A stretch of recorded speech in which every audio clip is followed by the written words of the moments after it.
qu'il est très dangereux de faire croire ou de faire comprendre aux Camerounais qu'une dictature peut écouter une voix.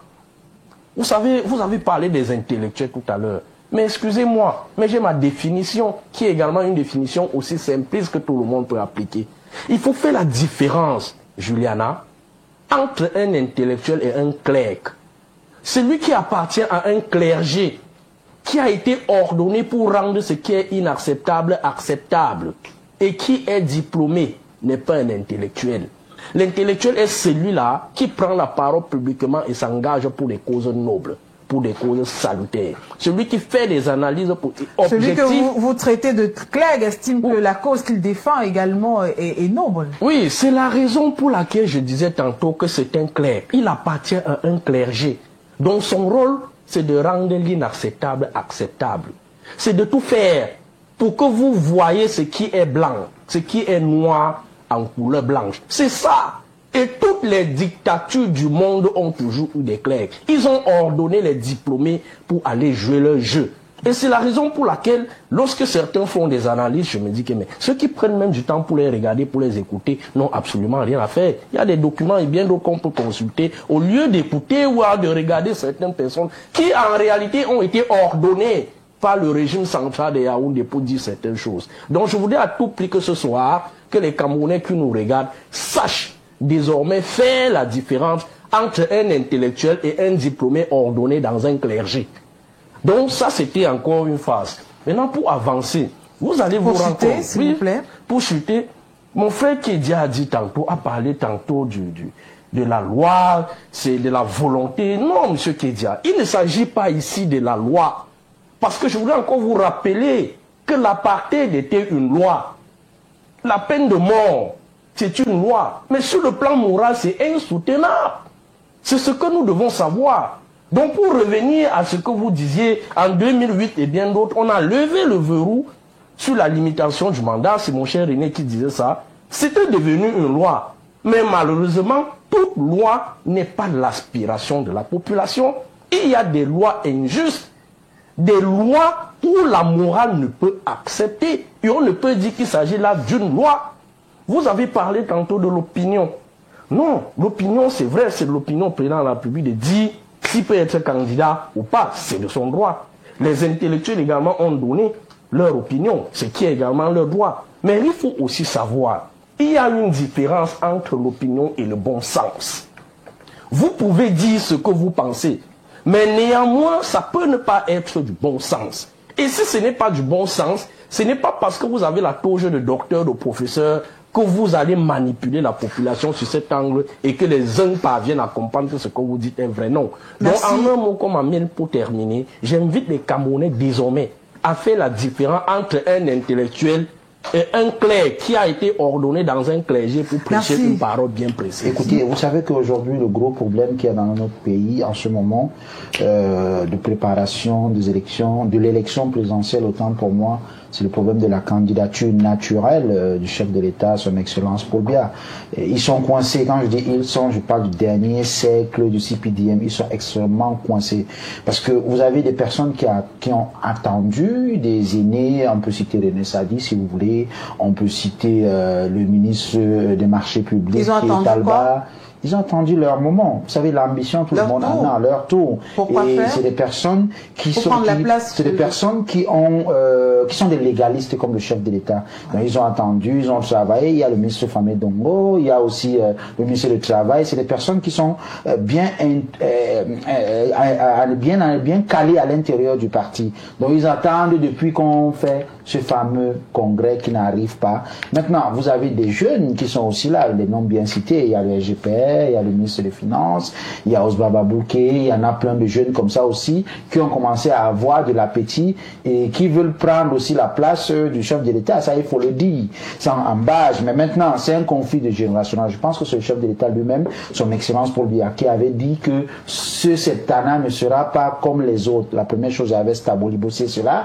La deuxième chose, il avait dit que la transition générationnelle va se faire. Et aujourd'hui, vous voyez que ça soit du côté de l'opposition ou que ça soit du côté du CPDM, c'est la transition générationnelle qui est en train de se faire. Au point où, dans les médias à l'international, il y a un ministre qui sort le matin, on le demande simplement à ce ministre, est-ce que le chef de l'État va être candidat? Il dit c'est du 50-50. Mais si c'est, permettez-moi de vous relancer. Permettez-moi de vous lancer. Vous parlez de transition générationnelle, mais au Sénat et à l'Assemblée nationale, ce sont les mêmes qui ont rempilé. À quel niveau appréciez-vous cette transition générationnelle? Je suis en train d'arriver. Je vous ai démontré que le matin, le ministre, un peu calme, sage, dit que c'est du 50-50. Et le soir, le ministre, bien zélé, qu'on connaît, vous dit il te dit que c'est du 100%. Le président va être là et ça va dans tous les sens. Jusqu'aujourd'hui, on est à quelques jours où on va appeler le corps électoral, on ne sait même pas qui va être le candidat du PDM parce que c'est grippé, c'est bloqué. Voilà des personnes qui ont travaillé pour notre pays sans penser à l'alternance, sans penser à un fiole, sans penser à la reconstruction du Cameroun, c'est-à-dire des jeunes qui peuvent faire des choses. Maintenant, rappelez-vous, le chef de l'État, c'est quelqu'un qui est extrêmement malin et très sage. Le monsieur que vous voyez derrière vous, derrière nous, derrière votre consultant, c'est un vieux singe très malin. Aujourd'hui, en Afrique, dans le monde, il est cité comme exemple parce que, vous savez, chaque homme politique, nous aussi nous sommes des hommes politiques, chaque homme politique a deux rôles. Il veut prendre le pouvoir, conserver le pouvoir et garder le pouvoir. Et c'est ce que le chef de l'État, son excellence, peut bien faire aujourd'hui. Donc moi, je pense que ceux qui sont sortis aujourd'hui, il faut voir leur tête. Ce sont des aînés, qui sont des intellectuels, qui comprennent et qui disent ce que nous on a toujours dit. C'est sur ce plateau que moi je vous ai dit que je pense que le chef de l'État, je suis en disant ça, le chef de l'État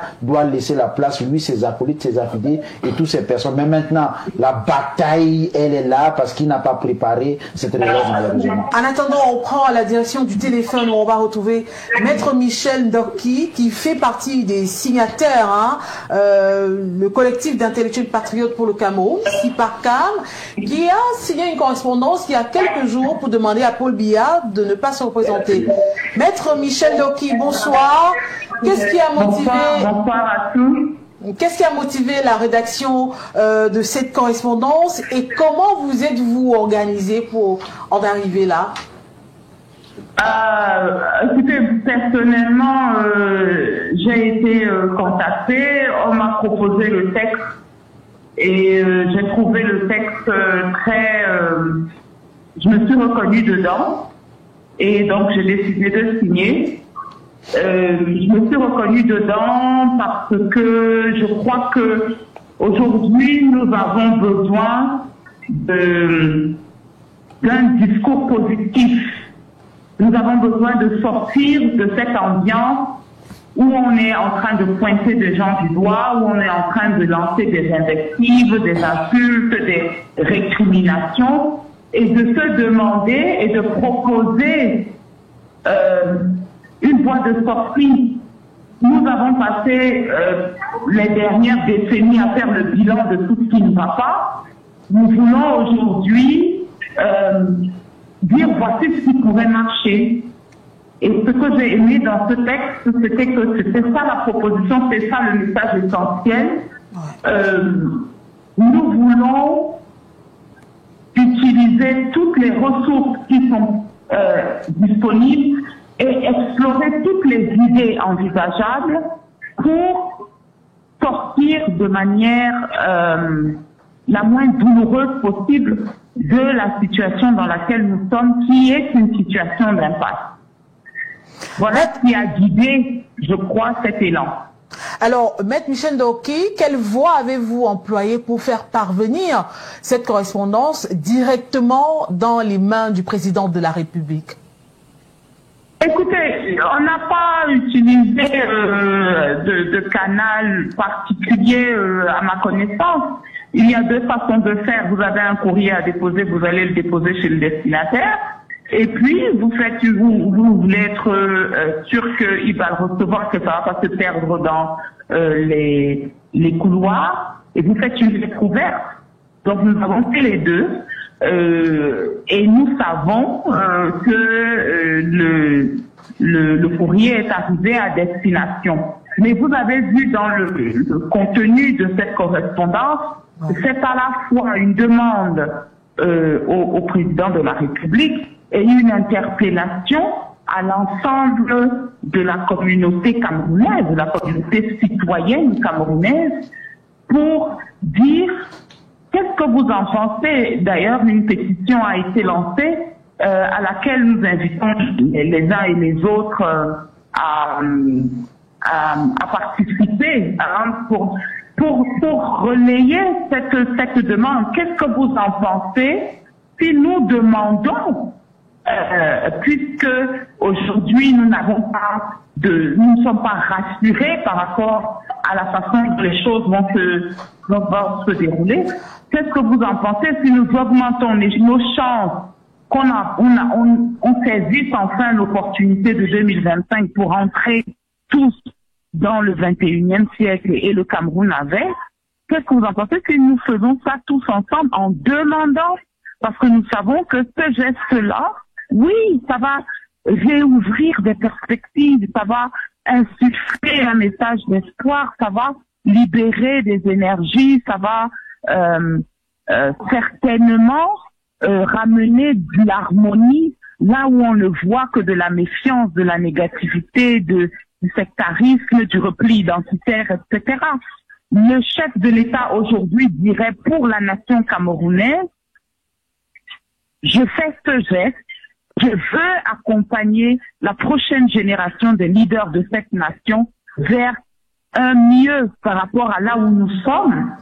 Je crois que dans quelques mois, on ne parlerait plus de tout ce que on croit être la définition du Cameroun aujourd'hui. On ne serait plus en train de se demander si on est tribaliste ou pas, si on se déteste entre anglophones, francophones, nordistes, sudistes, etc.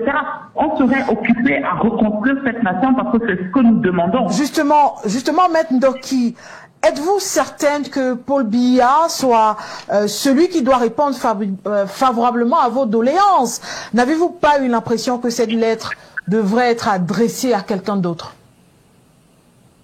Que cette lettre devrait être adressée à quelqu'un d'autre?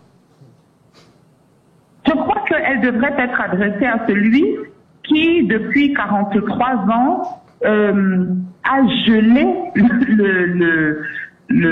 comment dirais-je, le paysage, a figé, pas gelé, figé le paysage politique camerounais. Je crois que s'il se déplace par rapport à ce paysage, il est évident que l'ensemble du tableau qu'est le paysage politique camerounais va se modifier très profondément. Donc, pourquoi aller demander à quelqu'un d'autre? Il est à la tête d'un gouvernement, certes, mais de toute évidence, ce gouvernement ne tient sa légitimité que de sa présence à lui. Ce que nous sommes en train de dire, c'est que au moment où les électeurs vont se retrouver pour choisir leur prochain leader, que la carte qu'on va leur présenter soit différente, ça va ouvrir de grandes perspectives par rapport au jeu. Nous étions en train de discuter entre co-signataires tout à l'heure et quelqu'un a utilisé l'image du football en parlant d'un match il y a quelques années où Foué, de regretter mémoire, était en train il était le capitaine, il était sur le terrain, il était en train de faire un mauvais match. À un moment, il s'est arrêté, il s'est tourné vers le banc de touche et il a fait signe à son coach, il faut que je sorte. Et il a enlevé son brassard, il est sorti. Ça, c'est un joueur, un capitaine qui prend ses responsabilités en disant, en ce moment, je fais du mal à l'équipe. Donc, il faut que je me pousse pour que l'équipe puisse recréer une dynamique nouvelle. Vous avez une façon de voir ça, c'est celle-là. L'autre façon de voir, c'est de dire, le coach, ce que Foué a fait à ce moment-là, c'était prendre la place du coach, parce que c'est le coach qui aurait dû constater qu'il jouait, il ne remplissait pas son rôle, il n'était pas au maximum de ses capacités, et lui dire fort. Eh bien, le coach dans les élections qui arrivent, c'est nous. Ouais. Donc, il nous appartient aussi de dire aux joueurs, tu vois bien que tu as donné tout ce que tu pouvais en tant que capitaine. Donne encore en organisant ton équipe pour qu'elle te déploie pendant que toi, tu te retires. Parce que là où tu es, tu gênes. Tu n'es plus une aide, tu gênes. Maître Michel Ndoki, on va sortir avec cette question. Pouvez-vous repréciser pour nos téléspectateurs les solutions ou les alternatives que vous proposez pour assurer une transition pacifique et démocratique au Cameroun? Alors, c'est une très grande question. Pour moi, c'est une question qu'il faut poser aux leaders politiques. C'est à eux qu'il revient de nous proposer quelque chose. Hein? Et je crois que en tant que leader de la société civile et qu'intellectuel, il faut qu'on leur rappelle cela. Le Cameroun finira par aller bien quand chacun va se souvenir qu'il a un rôle à jouer et qu'il n'est pas tenu d'attendre les leçons que les autres lui donnent, que les partis politiques nous proposent quelque chose et nous choisirons. Nous ferons notre travail de coach. Merci à vous, Maître Michel Ndoki, d'avoir accepté. Et bonne continuation aux panélistes. Merci infiniment. Vous représentez donc le collectif d'intellectuels patriotes pour le Cameroun, réuni au sein du CIPAC. Maître Ndoki vous renvoie la balle et je m'adresse donc à vous. Brice Ndiolako, bonsoir. Alors, que symbolise pour vous cette lettre? Est-ce un simple cri d'alerte ou alors le signal de quelque chose qui arrive ou qui se prépare? Juliana, bonsoir. Bonsoir également à tous mes co-discutants. C'est toujours un plaisir renouvelé de représenter le plus grand parti politique au monde, qui est le MRC, sur les antennes de la télévision, par la Front Télévision. Vous êtes très modeste, hein? Oui, et je suis d'autant plus heureux, combiné avec ma joie, une fois de plus, de saluer mes compagnons de lutte politique qui croupissent toujours dans des geôles de la dictature à travers les différentes villes du Cameroun. Et c'est un honneur pour nous, et merci de répondre à votre invitation. Revenant à votre question, vous avez posé une question digne d'intérêt. Ce que nous pouvons déplorer ici, c'est que les dictatures ont un et un seul dénominateur commun, qui se résume en deux. C'est-à-dire l'arrogance et puis l'autisme. Si vous essayez un peu de jeter un regard rétrospectif sur les autres dictatures qui se sont déroulées à travers le monde, c'est-à-dire entre autres celle de Mussolini en 1931, celle de Hitler, ici en Afrique on prendrait encore celle de Joseph Désiré Mobutu, on prendra même encore celle de Hosni Moubarak et bien d'autres dictatures que vous connaissez. Des lettres comme ça, il y en avait. Des lettres comme ça, il y en a eu. Mais malheureusement, compte tenu du caractère autiste de cette dictature, ces dirigeants n'ont jamais absolument rien compris, ni du contenu, ni du sens. L'exception pourrait partir du Cameroun. L'exception ne viendra pas du Cameroun. L'exception ne viendra pas du Cameroun. Je ne voudrais pas que les gens pensent que je suis pessimiste, mais en réalité, si ça n'a pas abouti ailleurs, je ne pense pas que ceux-là, qui d'ailleurs étaient des parents de celui-ci, il pourra ne pas copier leur modèle. Je pense encore à dire que c'est Joseph Mobutu qui a parrainé, entre autres, jusqu'à aller construire un hôtel intercontinental en République démocratique du Congo. Alors, c'est pour montrer à quel point les dictatures ont un et un seul point commun. Avant la chute de Hosni Moubarak en Égypte, il y a eu un grand intellectuel que vous connaissez bien, Mohamed El Baradei, qui était d'ailleurs directeur de l'AIEA, qui a conduit une délégation d'intellectuels pour aller rencontrer certains diplomates égyptiens pour leur dire qu'en réalité, le peuple en a marre de cette façon de gouverner. Il est temps que le président passe la main sans qu'il y ait effusion du sang. Alors Hosni n'avait jamais compris. Ils ont fait jusqu'à venir marcher en Égypte. Mais malheureusement, Hosni n'avait jamais compris. La suite, vous la connaissez. En République démocratique du Congo, l'intellectuel d'antan, M. Étienne Tshisekedi, avait conduit également un groupe d'intellectuels à son temps auprès du président Mobutu, mais jamais il n'avait compris. En 1997, notamment le 7 mai, vous savez ce qui lui est arrivé. Nous ne souhaitons pas que ça arrive pour le cas du Cameroun, parce qu'il ne comprendra absolument rien de cette lettre dont les intellectuels, autant aussi éclairés, ont produit. Alors, c'est pour dire... Mais de manière symbolique, Brice Ndiolako, que représente le symbolisme est là. Cette correspondance, le cette lettre signée de la main d'intellectuels connus. Le symbolisme est là. Et même si on voudrait jeter un peu un regard sur les acteurs, peut-être un grand monsieur comme le professeur Stéphane Akwa, qui me connaît très bien. D'ailleurs, lorsque j'étais président en coopérative au lycée Leclerc, j'avais organisé une conférence où il avait été invité à le professeur Jean-Emmanuel Pondy. C'est quelqu'un qui est très réservé. Monsieur Stéphane Akwa est très réservé. Il parle très peu. Il est beaucoup plus dans le cadre de la formation, de l'encadrement des jeunes et bien d'autres. Mais faire des sorties publiques est très difficile pour M. Stéphane Akwa. Je peux compter le nombre de sorties publiques que M. Stéphane Akwa a fait depuis 2015 jusqu'aujourd'hui. On les compte au bout des doigts. Il est très objectif. Et lorsqu'un monsieur comme ça a posé sa signature au bas d'une lettre dénonçant certains faits sociaux que nous vivons au quotidien, il faut faire très très attention, d'autant plus qu'il ne parle pas comme il disait tantôt. Mais ce qu'il faut aussi comprendre dans le sens de cette lettre, que les Camerounais en ont marre. Et ceux qu'on pensait qu'ils pouvaient s'abstenir à cette période de charnière parviennent quand même à faire de sortie officielle. Ça voudrait dire qu'un bout d'eau a débordé le vase. Et cette lettre n'est qu'à point nommé. Si on jette également une fois de plus un regard prospectif sur le déroulement des activités, également les prises de parole de certains intellectuels très éclairés sur la scène politique même au Cameroun, on va se rendre compte que le président de la République a été appelé à plusieurs reprises à ne pas se représenter. Je peux les citer quelques-uns ici, mais ça ne vaut pas la peine. Lorsqu'on analyse également le contenu de cette lettre, on se rend à l'évidence que il est difficile que ça aboutisse. Pourquoi? Parce que les faits qui ressortent de cette lettre sont les mêmes que les uns et les autres ont longtemps dénoncés. Parlant par exemple de la crise anglophone, est-ce que vous savez, vous le savez d'ailleurs, qu'il y a des intellectuels dans la zone du nord-ouest et du sud-ouest Cameroun, plusieurs personnes, notamment le professeur Christophe Fomenou, qui a régulièrement fait de sorties, vous dit que non, ce problème, la résolution est de nature pacifique. Le cardinal Christian Tomé, père son âme, avait également emprunté un même chemin. Mais malheureusement, c'est cette même présidence de la République qui avait bloqué l'initiative du cardinal Christian Tomé. Donc je ne pense pas qu'au regard du fond de cette sortie, quelque chose, les lignes ne peuvent pas bouger.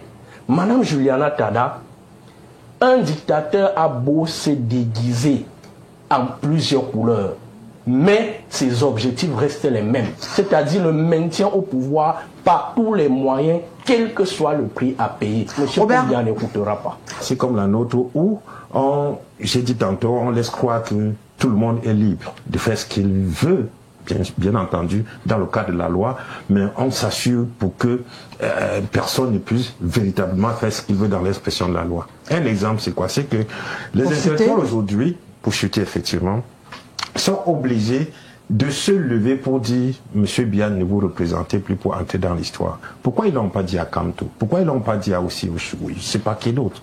Ils l'ont dit tout simplement parce qu'on tient compte du fait que Monsieur Biya a déjà géré le pays pendant 43 ans.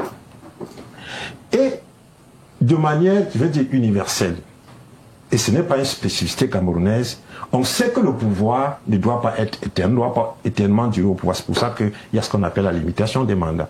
Mais ce qui s'est passé au Cameroun, c'est que on a d'abord accepté cette idée de limitation de mandat avec la Constitution de 96, mais rapidement, le goût, l'envie de rester au pouvoir a fait qu'en 2008, on revienne en arrière pour faire en sorte que le président soit là éternellement. Si on était resté dans cette logique, Paul Biya ne serait plus là et les intellectuels ne seraient pas en train d'appeler à ce qu'il se retire ou pas. Merci à vous pour la position, Robert Kedia. Sissi Bamanga, c'est pas la première fois que des voix s'élèvent pour dire à Paul Biya de ne pas se représenter, mais en général, c'était des voix solo. On se souvient de celle de Monseigneur Cléda, appelant le président Paul Biya à ne pas se représenter justement. Là, je le paraphrase. Alors, peut-on s'attendre, après cette sortie du CIPACAM, peut-on s'attendre à ce que d'autres couches de la société, d'autres acteurs de la société et même la société civile, je parle des acteurs comme les chefs, les syndicats et même les églises emboîtent le pas au CIPACAM? Écoutez, je suis très content quand vous posez cette question. Je vais commencer par la terminaison de mon cher ami aîné qui est en face. Vous savez, on est dans un pays où on a transformé des intellectuels, on les a forcés de faire de l'andouille. Rappelez-vous, les premiers gens qui ont aimé ce pays, comme le président Aïdjo, qui est un télégraphiste, il a pensé ce pays avant de la déposer. Et aujourd'hui, ceux qui sont aux affaires sont en train de jouer. Je m'explique. Voyez-vous, vous avez vu l'université de Chang. L'université de Chang, à l'époque, c'était l'université de l'agriculture d'Afrique centrale. Je ne sais pas si vous comprenez, mais ceux qui sont venus aux affaires, je vous ai dit, ils ont forcé à ce que les intellectuels font de l'andouille. Ils ont dit que non, c'est l'université des lettres et de ceci et de cela. Même notre système de santé aujourd'hui est en train d'abrutir l'intellectuel.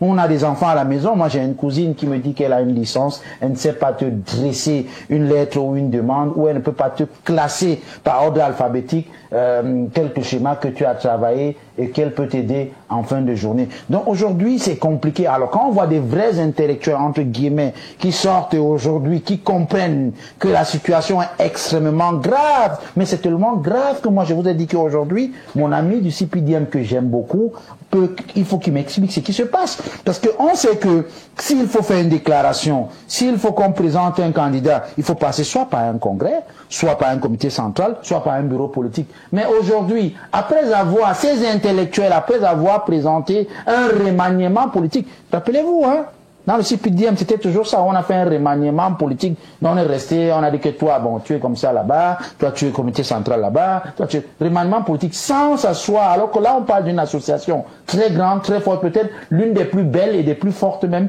qui a toujours conduit notre pays à la dérive que tout le monde connaît. Et ça, c'est qui? Ce sont les intellectuels. Le chef de l'État était un très grand intellectuel. Il a de niveau de sagesse bien connu, mais il a mené le pays où? Et aujourd'hui, je le dis ici sans embâche, le Cameroun a un gros problème, et le problème du Cameroun, ce sont les intellectuels qui ont tout pourri. Voilà des personnes que ce qu'ils ont trouvé, ils n'ont pas pu entretenir. Vous pensez qu'on peut encore leur faire confiance? Je salue ces intellectuels, nos aînés, et je vois Tigné, je vois la dame... Maître Emmanuel Si. Maître Emmanuel Si, vous avez cité tout à l'heure... Un très grand professeur et tout ça. Nous appelons tous nos intellectuels, les vrais, les bons, pas des intellectuels faussaires qui sont connus dans le régime du RDPC. Donc quand je dis comme ça, je reprends le mot de Gargamanadi qui avait dit chez vos confrères d'Africa 24, c'est encore sur les bancs de YouTube, il avait dit à Famen Dongo, intellectuels faussaires. Pas les intellectuels faussaires. On a besoin de vrais intellectuels qui peuvent prendre la vie des Camerounais. Parce que là aujourd'hui, il s'agit de sortir du Cameroun dans du guet-apens où on est. On ne sait même pas là où on est. Je vous ai démontré tantôt, quand j'étais en train de dire lors de mes premières prises de parole, un ministre sort le matin, il dit quelque chose, le soir, on vous dit autre chose. Aujourd'hui, les candidatures sont coincées presque partout, pour ne pas dire dans le RDPC. On ne sait pas qui va aujourd'hui représenter la candidature du CPDM, alors que toi tu es jeune, tu peux faire l'affaire. Vous avez parlé du candidat naturel, Sissi. Bon, vous savez, l'article 27 de l'alinéa 3 des statuts des partis qui a été remplacé, ils ont pris le soleil, ils ont remplacé par le feu, ça a tout brûlé. Donc, l'autre article là, vous dites que c'est candidat naturel. Mais attendez, même au Vatican, il n'y a pas les choses naturelles. Il y a un moment que Dieu se fâche, il fait sortir la fumée blanche. Les Camerounais ont besoin de fumée blanche. Et je suis content aujourd'hui quand même qu'il y a eu un groupe d'opposition qui a créé une plateforme qui essaye d'apporter une candidature consensuelle. Ça vient de tomber, on dit UMS, UDC, PAL, MP, FSNC, USDP. C'est déjà quelque chose. Vous avez vu tout à l'heure Maître Ndoki, peut-être qu'elle nous suit toujours, nous avait dit qu'en tant qu'arbitre, elle attendait que les Camerounais proposent quelque chose. Aujourd'hui, de voir déjà 7-8 partis politique qui peut s'asseoir, proposer. Et voilà la candidature du président Maurice Kamto, que je respecte beaucoup, parce que pour moi, quand vous avez fait la prison pour la nation, quand vous avez combattu depuis 3 ans, 4 ans pour une nation, quand vous êtes là, vous avez boosté, le président Kamto a toujours dérangé ce système, toujours attiré leur attention. Combien de Camerounais savaient qu'on pouvait s'asseoir comme ça, demander la liste nationale électorale. Voilà pourquoi moi j'aime le président Kamto. Et jusqu'à aujourd'hui, il a mon soutien pour la présidence de la République. Notre pays a besoin de personnes comme ça. Des personnes calées, intelligentes, intellectuelles, qui ont travaillé avec, entre guillemets, le diable dont on appelle aujourd'hui qu'on veut qu'ils prennent même le pouvoir et qui n'ont même pas eu un pour qu'on puisse les extirper, pour les mettre là où Marafa, Ia et d'autres balles qui sont, et qu'on demande leur libération. Ce que je vais dire aujourd'hui aux Camerounais, c'est que ouvrons les yeux. Moi, je le dis et je le répète, je parle à la jeunesse. À l'Alliance républicaine, on dit aux jeunes, ouvrez les yeux. Ça, c'est notre génération. Nous n'avons plus besoin de personnes qui ont travaillé avec le chef de l'État, Aïdjo, avec le chef de l'État, Paul Biya. Donnez-nous même vos enfants, on va construire le Cameroun. Car le Cameroun n'appartient pas seulement à un groupuscule de personnes, ça appartient à tous les Camerounais. Merci à vous, Cissé. Brice Diolaco, est-ce que vous avez l'impression que la société civile a les moyens de peser réellement sur le choix du candidat du parti au pouvoir? Non, je crois pas. Je crois pas que la société civile a ses moyens. Et même si elle avait des moyens, le parti au pouvoir dont je ne veux même absolument pas m'intéresser n'est pas un exemple des personnes qui puissent copier ce qui est bien ailleurs pour en faire leur mère. Néanmoins, on ne peut pas dire que la société civile peut faire quelque chose. D'ailleurs, nous avons vu les acteurs de la société civile faire des sorties, faire des propositions aux partis au pouvoir pour la bonne gouvernance. Mais néanmoins, nous avons vu ce que ça aboutit. Je parlerai encore du mémorandum du Grand Nord. Ce n'était pas seulement, ces personnes étaient autrement des acteurs de la société civile. Il n'y avait pas seulement des personnes membres des partis politiques et bien d'autres, mais en grande quantité, en grand nombre des personnes de la société civile. Malheureusement, qu'est-ce que le parti au pouvoir qui dirige en a fait? Absolument rien. Nous avons vu plusieurs sorties des acteurs de la société civile, notamment ceux de l'Est, la Léké, le Grand BAM. Vous avez vu le mémorandum du Grand BAM qui était signé par les acteurs de la société civile. Je profite de l'occasion pour saluer mon aîné Michel Moussala, qui était l'un des rédacteurs du mémorandum du Grand BAM. En quoi est-ce que ce mémorandum a été important au régime? Absolument rien. Donc lorsqu'on essaye de faire une analyse du champ politique, des différentes sorties des acteurs de la société civile, on va se rendre à l'évidence que le parti qui dirige absolument n'écoute pas. Et donc, quelle que soit la manière avec laquelle des personnes qui n'appartiennent à aucun parti politique, aucune formation politique, s'adressent à eux et qui ne comprennent pas. Vous comprenez qu'en réalité, c'est un régime Ce sont quand même autiste. des personnes neutres qui n'ont pas d'intérêt politique. Qui n'ont pas d'intérêt et qui ont le politique. souci de faire De avancer la la bonne nation. gouvernance. Mais malheureusement, le parti au pouvoir qui dirige n'écoute pas. Je vous ai cité certains intellectuels, certains acteurs de la société civile et bien d'autres. Vous avez même vu le clergé. Les prélats en ont parlé. Mais est-ce qu'ils écoutent? Non, ils n'écoutent absolument pas. C'est la raison pour laquelle je vous ai dit tantôt qu'il est très dangereux de faire croire ou alors de faire comprendre aux Camerounais qu'une dictature peut écouter une voix